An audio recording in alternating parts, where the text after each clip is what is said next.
J'en discute avec l'économiste Benoît Durocher, directeur et économiste principal chez Desjardins. Bonsoir, Monsieur Durocher. Bonjour. Bon, alors, est-ce que cette hausse aujourd'hui est la bonne solution pour freiner l'économie? En fait, c'est la bonne solution dans un contexte où on constate que malgré les nombreuses augmentations de taux d'intérêt qu'on a faites depuis le début de 2022, mais l'économie continue à rouler quand même à un rythme relativement rapide, donc une bonne résilience, notamment du côté des dépenses de consommation, dans un contexte où il y a même le marché de l'habitation qui reprend la vigueur dans certains marchés, avec le marché du travail aussi qui demeure quand même aussi vigoureux avec un taux de chômage près des creux historiques. Une inflation qui se montre aussi résiliente. On a vu le dernier mois, on a même une légère augmentation du taux d'inflation. Et on se rend compte que le chemin qui reste à parcourir pour atteindre la cible de 2 semble être difficile. Donc, dans ce contexte-là, je pense que c'est justifié là, de donner un autre coup là, et d'avoir une hausse additionnelle des taux d'intérêt au Canada. Mais la Banque du Canada a déjà augmenté les taux d'intérêt, je pense, au moins, 8 fois depuis un bout de temps, et ça n'a pas réglé le problème de l'inflation. Est-ce qu'il y a un autre moyen de réduire l'inflation? En fait, on le voit, là, la Banque du Canada continue à monter ses taux, donc on serre la vis davantage, mais il ne faut pas oublier aussi qu'il y a tout le temps un délai, il y a un décalage entre la politique monétaire et son effet sur l'économie et sur l'inflation. En fait, ce que la Banque du Canada nous dit, c'est entre le moment où on annonce une hausse de taux d'intérêt et son effet maximal sur l'économie, ça peut prendre entre 18 et 24 mois. Donc, c'est donc dire que la première hausse de taux qui a été décrétée au début de 2022, mais on n'en ressent même pas encore les effets maximaux. Et c'est sans compter toutes les autres augmentations de taux d'intérêt qui ont été faites par la suite, incluant celle de ce matin. Donc, ce que ça veut dire, c'est que les effets restrictifs des hausses de taux qui ont déjà été annoncés, bien, ils vont continuer à s'accumuler au cours des prochains mois, au cours des prochains trimestres, et ça devrait permettre de ralentir davantage la demande, parce qu'on sait que le problème vient d'une demande excédentaire en ce moment qui amène des pressions à la hausse sur les prix. Donc, on va venir ralentir davantage cette demande-là et ainsi permettre à l'inflation de converger vers le 2 là, la fameuse cible de la Banque du Canada. Oui, ça, c'est le but de la Banque du Canada. Alors, ça prend un peu de temps pour avoir les effets. Alors, M. Durocher, qui va ressentir cette hausse le plus? En fait, c'est surtout ceux qui ont des emprunts. Donc, on parle évidemment ceux qui ont des prêts hypothécaires, mais aussi les prêts à la consommation, les prêts automobiles, les cartes de crédit. En fait, c'est l'ensemble des taux d'intérêt pour le crédit qui vont augmenter et qui vient un peu aussi alourdir le fardeau, évidemment, des paiements et du remboursement de ces dettes-là.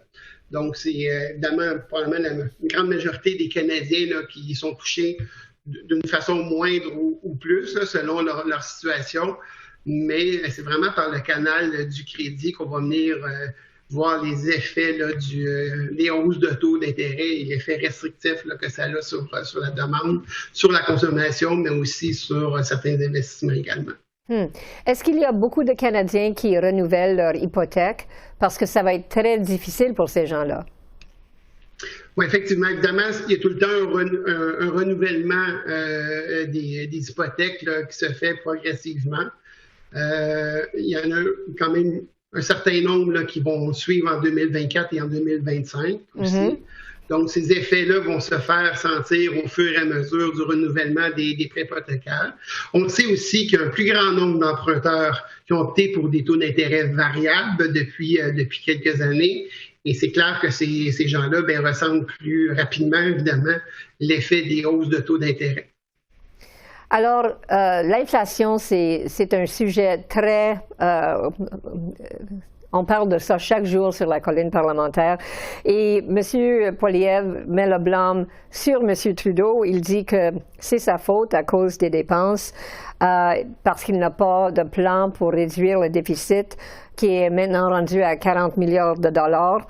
Est-ce que le gouvernement prend une certaine responsabilité pour ce qui se passe dans l'économie et l'inflation?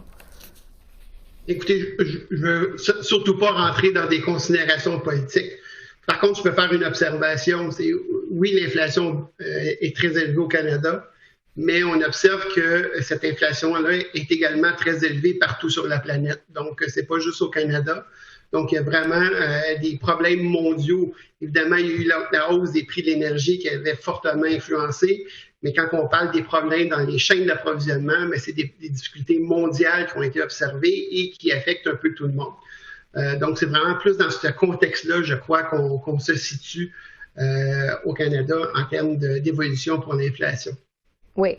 Et aussi, il faut penser à la pandémie, la guerre en Ukraine, même récemment avec les feux de forêt. Ça a un effet sur l'économie. Oui, en fait, probablement que ça va avoir un effet. Ça reste à voir exactement l'amplitude de cet effet-là. Des fois, en fait, l'économie canadienne nous surprend parce qu'on se souvient, il y a eu une crise du verglas dans plusieurs régions au pays, entre autres au Québec en avril. Et on pensait bien qu'il y aurait des effets quand même importants sur la croissance et on vient d'avoir des résultats provisoires là, pour le mois d'avril et encore une fois, le PIB affiche une croissance quand même assez bonne pour ce mois-là.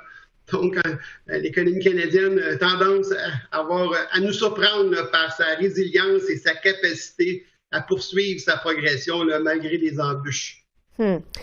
Mais avec cette hausse qu'on a vue aujourd'hui, puis on n'avait pas vu une hausse comme ça depuis le mois de janvier, est-ce que vous avez peur ou est-ce que ça vous inquiète que peut-être ça peut déclencher une récession? Ben, en fait, nous, on prévoit une légère récession. Évidemment, c'est sûr que le danger, puis la gestion d'une politique monétaire, hein, c'est pas une science exacte. Là. Donc, oui. Évidemment, le danger, c'est, on a parlé du décalage qu'il y a entre l'annonce d'une hausse de taux et son effet maximal sur l'économie. Et en raison de ce décalage-là, c'est très difficile d'avoir le bon calibrage au niveau des hausses de taux d'intérêt. Et le danger, c'est peut-être d'aller un peu trop loin et d'avoir un effet restrictif plus prononcé qu'on souhaiterait dans 1 an ou dans 2 ans sur l'économie canadienne. Évidemment, ça, on n'a pas la réponse à ça aujourd'hui.